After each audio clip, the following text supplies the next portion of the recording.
Hello, how are you? Um, Over the last few days, there's been a lot of energy coming up from the full moon, the end of the year, and the holidays. So I've done some good cleansing rituals and release rituals, and I'm feeling much better today. I came down to the ocean and it's a very windy day, so the waves are huge. I'm gonna turn it around for a minute so you can see. Oh, maybe I don't know how to do that. Oh, I have a new phone and I don't see the button for turning it around.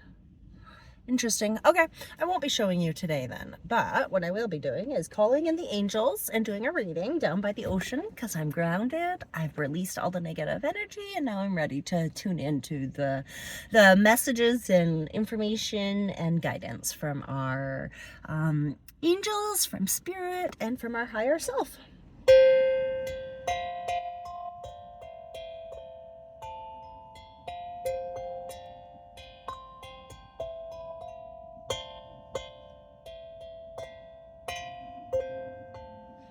Okay, so now we've opened it up with some sound.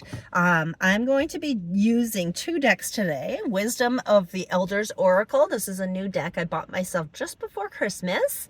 I love the artwork. I love the idea and theme of this. However, I don't find the cards and the messages super useful. They're informative, but there isn't much to go by in terms of the reading that comes with it.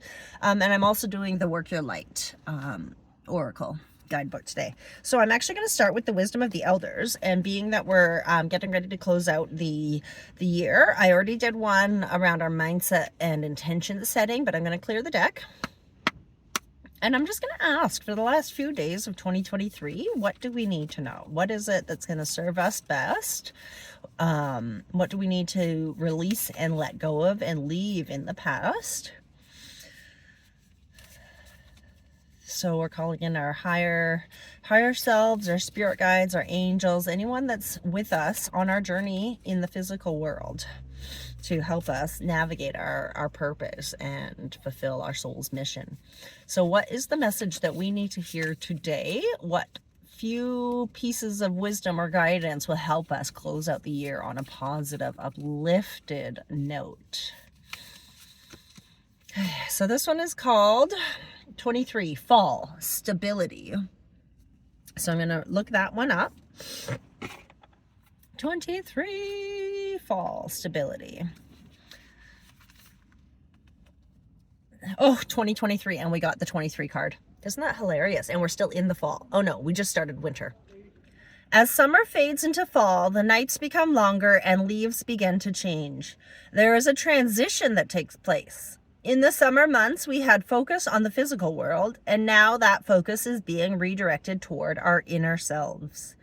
Autumn coincides with a more self-reflective cycle in the year and is associated with the element of water. In the same way a river knows where to flow and direct its attention, we must do the same. Fall is a time to gather resources for the coming winter, and there is a need for preparedness, not only for the uncertainty of bad weather, but through the hardships we may face in life. Fall is found in the west direction of the medicine wheel and symbolizes the importance of emotional balance. The element of water runs deep and reminds us to go with the flow of life rather than to continually swim upstream, and to be mindful of our emotional selves so that we can have our prayers answered and achieve great things. If you have drawn this card today, you might need to focus on your emotional side. There might be aspects of your life that have become unbalanced. Only when we find balance within ourselves can we truly cope with the difficulties we face in life. If you are currently facing barriers and feel like you are swimming upstream, you need to swim with the current rather than against it. So I do like that message, especially since me, myself, have been in a very emotional, I should put this here and then we can block all the cars. I've been in a very emotional state, emotional dysregulation, and particularly the last 3 and 4 days have been really, really challenging for me and really, really emotional. Um, I'm generally a sensitive being, and I'm generally very affected by the full moon cycle. My emotions are high. However, there's been some months where it hasn't been as disturbing, but this month there's been a lot of stuff resurfacing.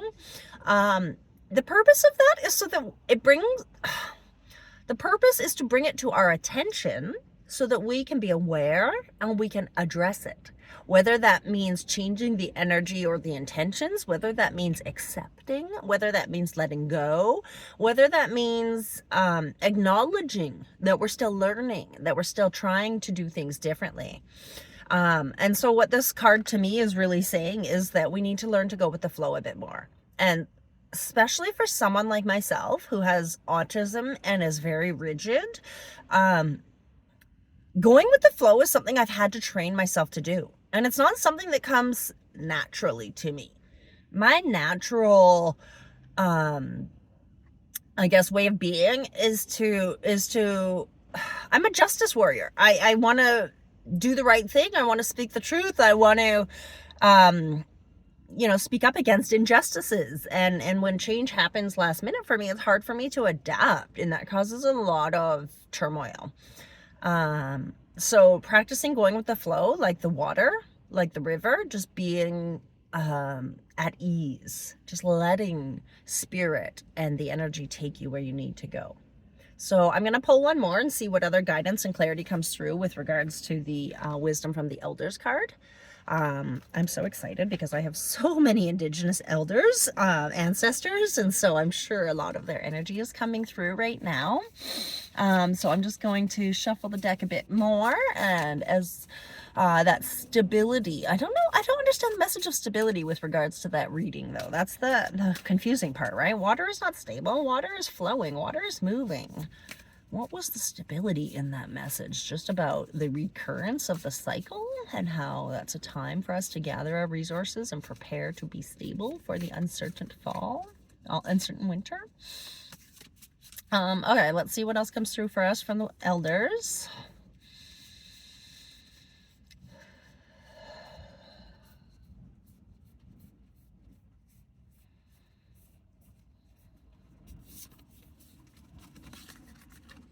And then after this, I'm going to move over to the Work Your Light book. Wigwam, movement, number 8. As we end this year, movement. And wigwam is the wisdom from the elders. Number 8. And this is the back of those cards. Like, aren't they just so beautiful? Wigwam comes from the Mi'kmaq word wikum, which is a semi-permanent dwelling that would typically be put together by women and could be built in one day. A wigwam often consists of 5 spruce poles lashed together with spruce root at the top, with the poles extended out into a cone shape, similar to a teepee, but using birch bark rather than animal skins or canvas. The word teepee was never used by Mi'kmaq people, since that word comes from different indigenous people and cultures. Traditionally, wigwams were painted with figures of animals and birds. The floors were lined in woven mats and furs, and the top flap was left open for wood smoke to escape.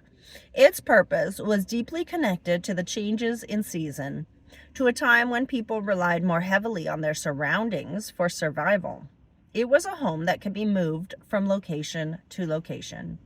The spring and summer would be spent near the coastline, and the fall and winter inland. Because birch bark is waterproof and portable, it can be reused and carried to the next destination, and symbolizes the lesson to live gently and only take what you need through life, along with a deep reverence for the land and its resources. If you have drawn this card today, there might be a call to move to a different location, start a new job, or change some approach to life. There is a reminder to be resourceful with the opportunities presented to you now, and there may be a need to rely on others for support. It can be a time of great abundance. You have all the resources you need, emotionally, physically, and spiritually. You are safe in the choices you make, and any major shifts taking place in your life are beneficial. Well, that's fantastic. So the fall combined with the wigwam, although stability and movement is a bit of a contradictory, but I think what it's really telling us is that preparing for the change in seasons and ensuring we have the resources will allow us to be ready to take advantage of the opportunities for movement. So if we are prepared with the right resources, then we can take advantage of the opportunities that present themselves and come our way. So yeah, that's lovely. Let's move over to the Work Your Light Oracle cards now. And these ones, again, look like that. Beautiful colors. When I was at Butch Art Gardens on Christmas Eve, the 9 Dancing Ladies, there was a big thing on the news and the radio about the change they made. But anyways, the ladies had these colors on their beautiful dresses, and I was loving it, loving it. So thank you for the elders. For giving us those messages as we close out 2023. Let's clear our deck. And we're going to find out from the other guides using these oracle cards, which again are one of my favorites.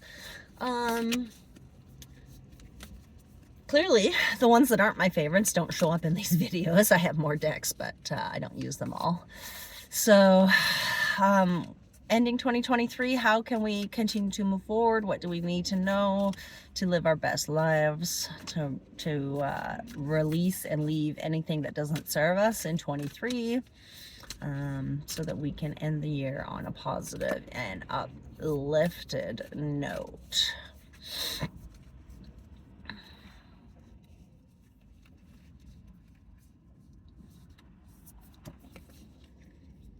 And I'll pull 2 cards as well. So the first one we've got is Trust the Niggle. What is the niggling feeling trying to tell you? So this card has come up before. You may or may not remember it, but there's obviously something deep inside you, deep inside me, that's trying to come up, that's trying to make its presence known, that's trying to be heard. And we need to listen to that. We need to listen to whatever that feeling is telling us. Oh shoot, I picked this deck and I haven't indexed it yet, so I don't even know which page it's on. Trust the niggle inside of you. It's telling you something that you need to know. Okay, 52. That niggling feeling, that annoying niggling feeling, that inconvenient, annoying niggling feeling. Try as you might, it's there and it ain't going anywhere. Most people spend years ignoring their niggling feelings, throwing their best dollops of stubbornness, ego, and post-rationalization to numb them out. It's exhausting. And until you face the niggle, life just throws you more bait to awaken it, to draw your attention to the light within you that is bursting to come out. The niggle is an arrow pointing to what is standing in your way. The relationship, the conversation, the decision, the shift that needs to be made, the stone in your shoe. Often we feel the niggling feeling in our body first. Many people think that intuition is something from the higher realms, but in fact, it is the body that is the intuitive one, working through our senses to deliver vibrational information.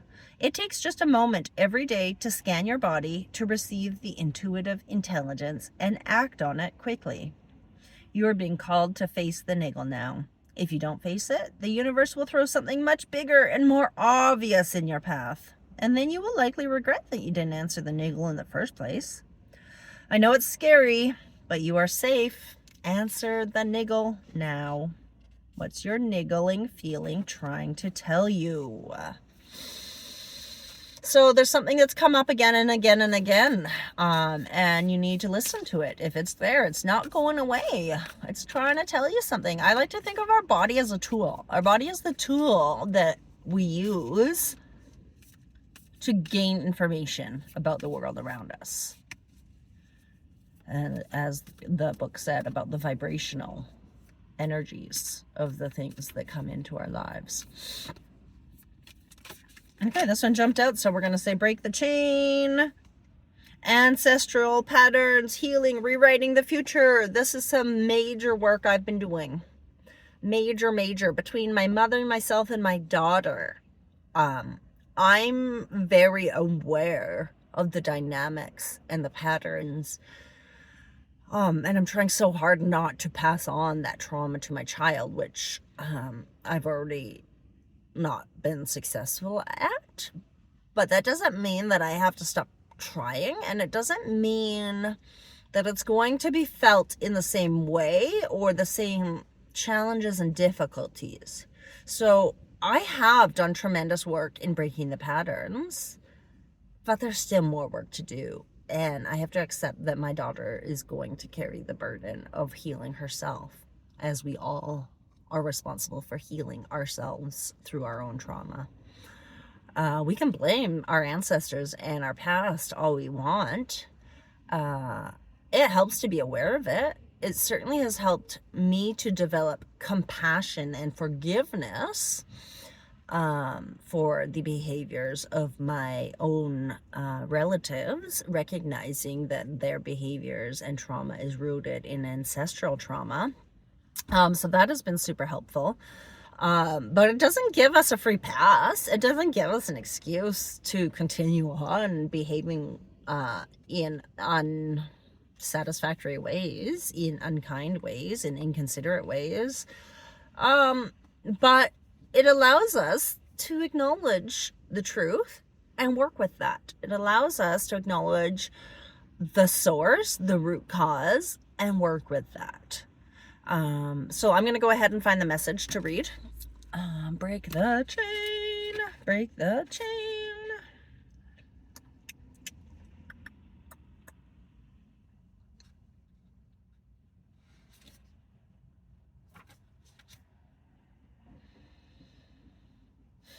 Number 60.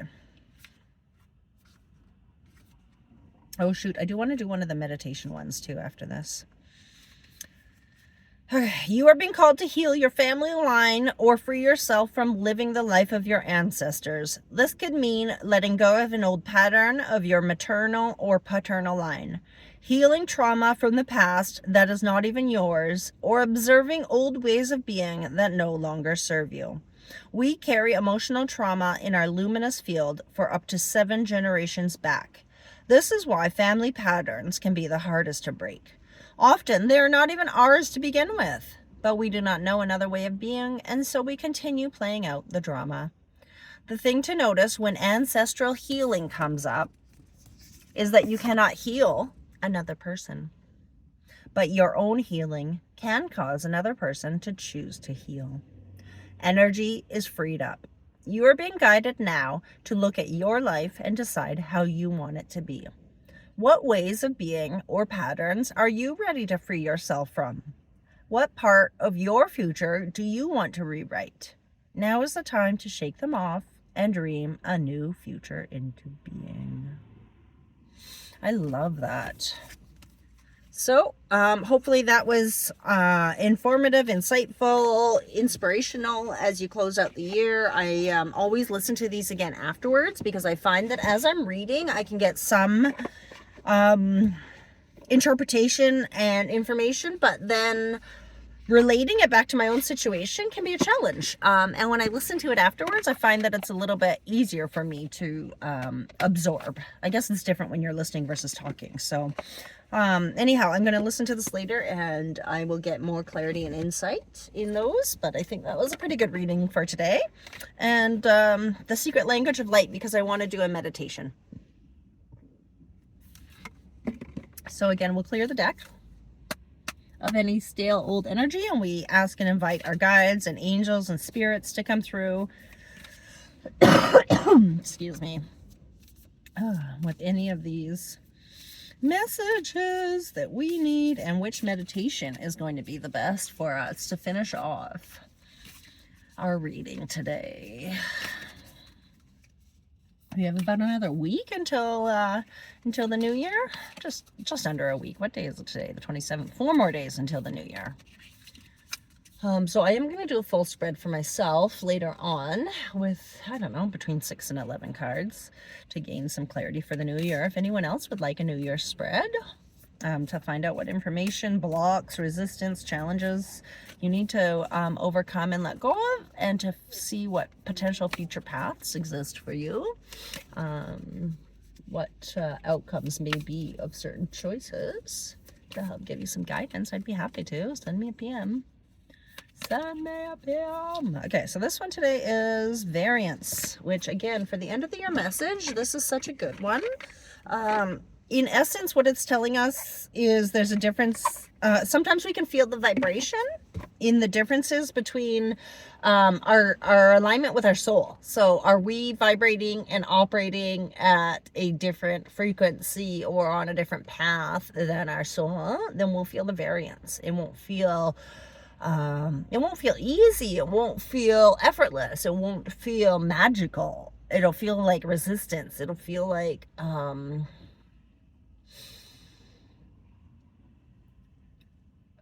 unease, right?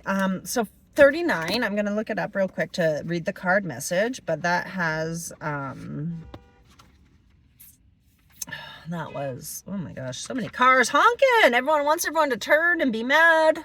39, go with the flow, people. Okay, variance. This card says, I don't know if I'm going to publish this reading today. We'll see. Today you may not feel like yourself. You and your soul are looking at the same thing, but are seeing it differently. Your emotions and reactions are a combination of your thoughts and your soul's thoughts, and when they don't align, you feel wobbly. Variance is a way of explaining the wobble. When you have the same perspective as your soul, things feel right. They may seem satisfactory and easy. No limiting beliefs or patterns are triggered, but there is a feeling that all is well. Your soul will never join you in judgment, blame, or hurt, because it is not the truth of you. It is not the perspective of love. How you feel reveals how aligned you are with your soul. If you are experiencing something that doesn't quite feel right, take a deep breath and come back to your center.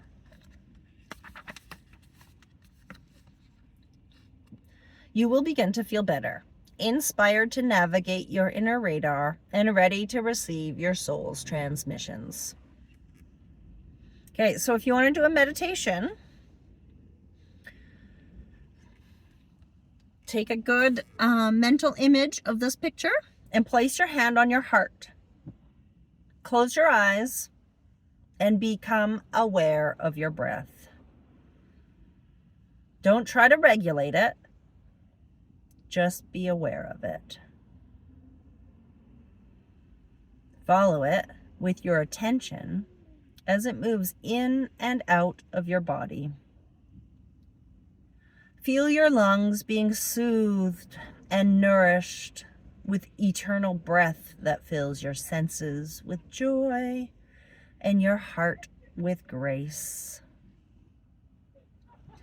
Allow your thoughts, emotions, tension, and tightness to melt away. Let it be transformed by your breath. Your mind may wander and try to involve you in thoughts of what you could or should be doing. If this happens, gently return to your breath and let all be as it is. In this space of allowing, picture yourself living your dream and how you will feel. Float among your desires and breathe your desires into your life.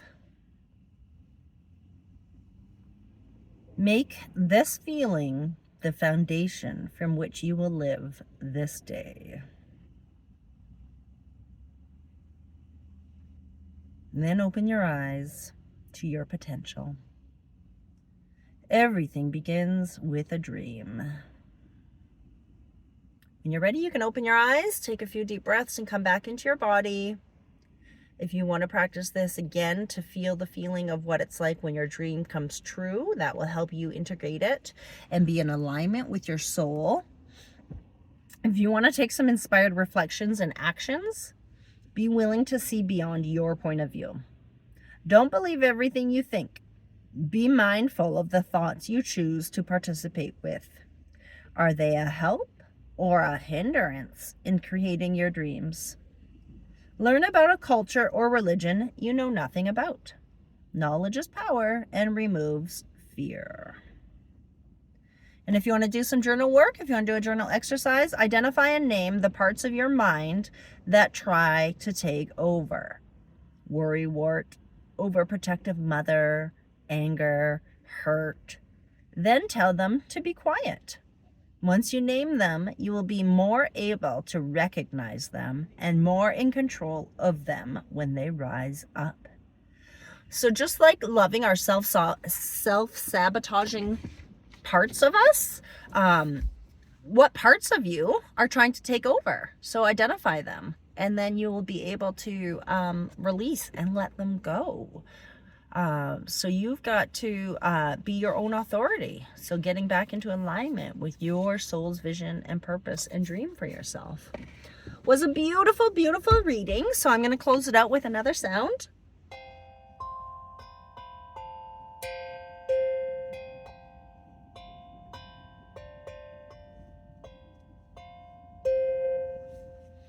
Namaste. Thank you for joining me. Have a blessed day.